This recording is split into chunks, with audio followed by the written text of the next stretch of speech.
வெள்ளியங்கிரி மலை 7வது மலையிலிருந்து இப்போ ஒரு 360 டிகிரி வியூ பார்த்துருவாங்களா. இப்போ கரெக்டாக எங்களுக்கு நேர் ஆப்போசிட்டில் சூரியன் இருக்கார். இப்போ இருந்து சுற்றுறோம். தெளிவாக பாருங்கள், சில் அவுட் ஷாட் வரைக்கும் தெளிவாக வரும். ஓகே,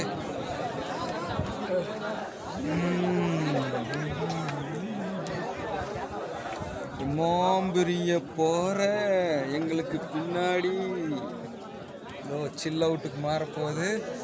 பார்த்துக்குங்க பார்த்துக்குங்க பார்த்துக்குங்க. எங்களுக்கே தெரியல அந்த இதில் என்ன தெரியுது அப்படின்னு. ஏதோ தெரியறத வச்சு மேனேஜ் பண்ணுங்க. அப்படியே நம்ம திரும்பிக்கலாம்.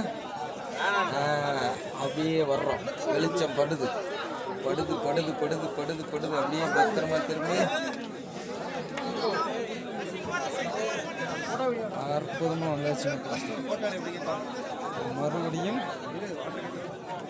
அற்புதமாக